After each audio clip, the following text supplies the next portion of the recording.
El año pasado, experimenté uno de los sucesos más aterradores de mi vida. Aún no puedo evitar tener algún espasmo cuando recuerdo lo acontecido, pero supongo que tendré que recuperarme de ello, pues la vida sigue. Era una cálida tarde de primavera, de esas donde se siente una suave brisa contra el rostro cuando se sale a la intemperie tras varias horas de estar encerrado en una oficina o, en mi caso, un laboratorio. Hace 2 años, me recibí de oficial profesional policial y trabajo desde entonces en el enorme edificio que alberga a la Escuela de Investigaciones, casi a las afueras de la ciudad.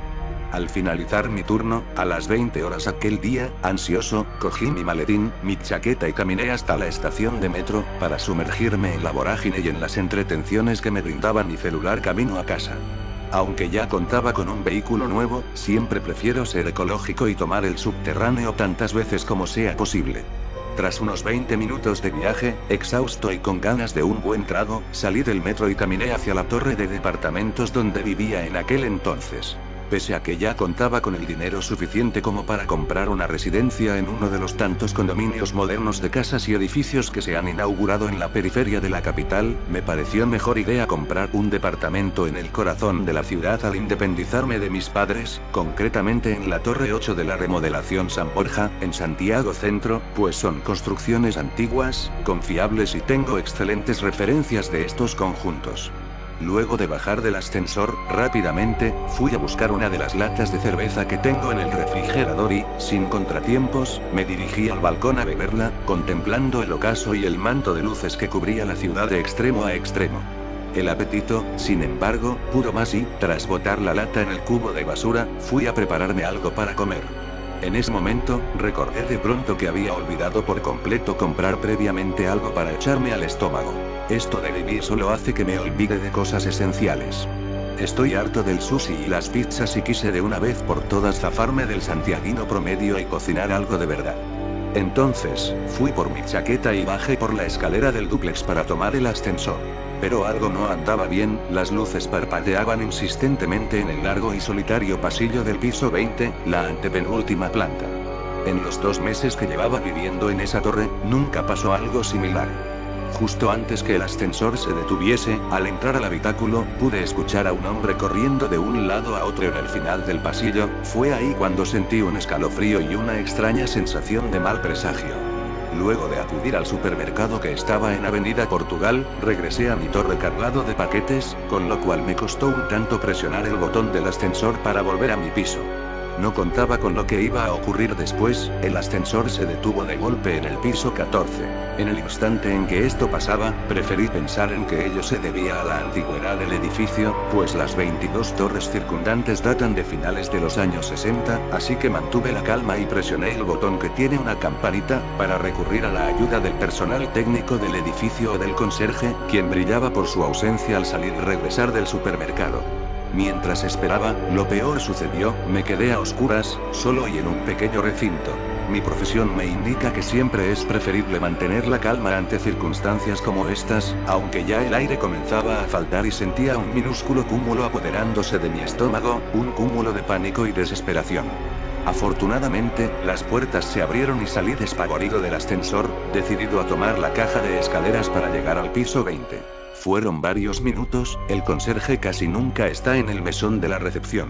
Es todo un caso, del tiempo que llevaba allí, tan solo lo he visto unas 4 veces.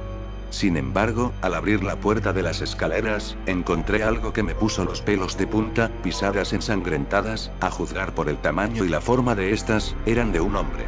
Con grandes deseos de aplicar mis conocimientos al diario vivir, subí rápidamente hasta el 20 y tras depositar los paquetes en el recibidor y coger mi arma de servicio y unos guantes de procedimiento, descendí hasta tan tenebroso cuadro.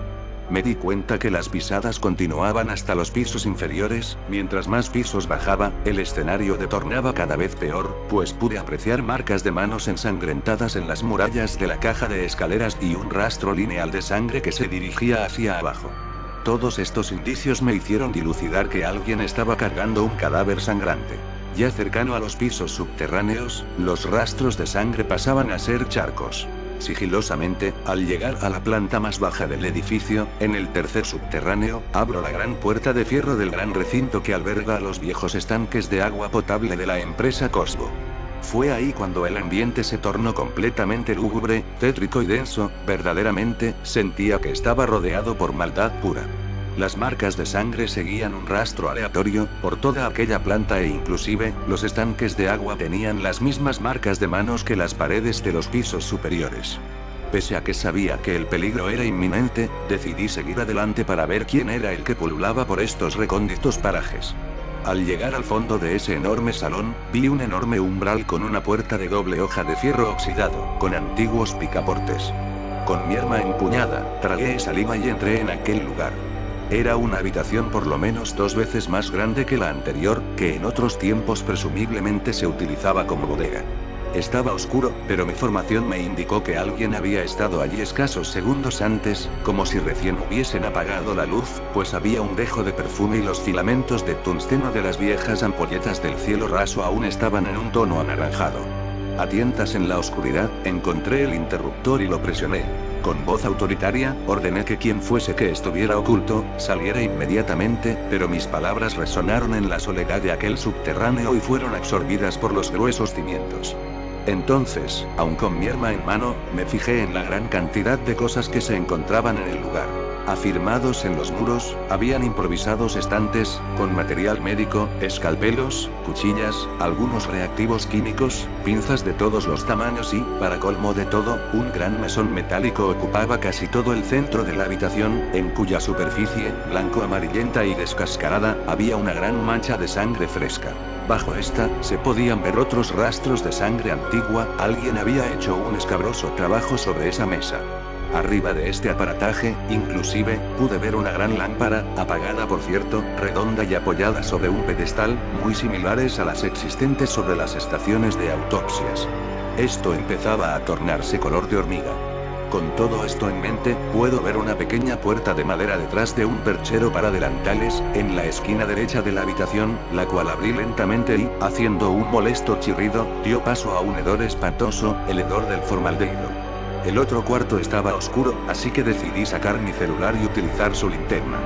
No había interruptor al parecer, o bien, estaba muy bien escondido. Lo que a continuación pude apreciar fue una escena verdaderamente chocante. Frascos de todos los tamaños, provistos de ese fétido líquido amarillento, guardaban en su interior los más diversos órganos humanos, entrañas de todos los sistemas e incluso corazones y cerebros.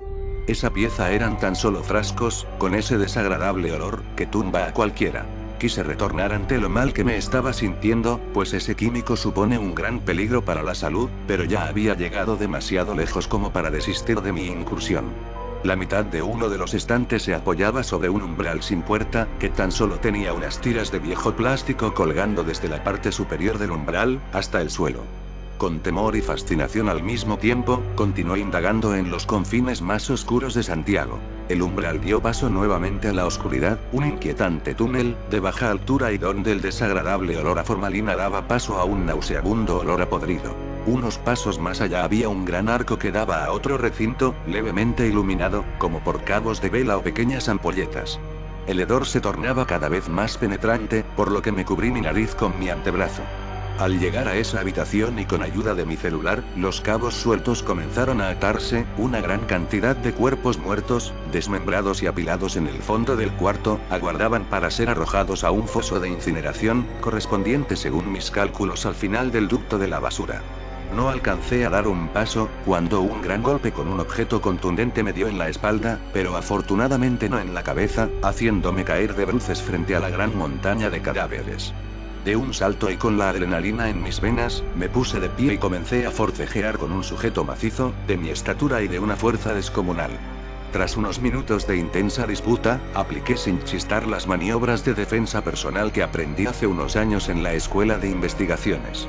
El sujeto precipitó de golpe sobre unos sacos de arena y lo contuve por los hombros. La escasa luz que había en el recinto fue suficiente para dejar entrever que llevaba su cabeza cubierta por un gorro verdoso con manchas marrones, igual al que utilizan los médicos cirujanos en intervenciones, y su nariz y boca con una gran mascarilla.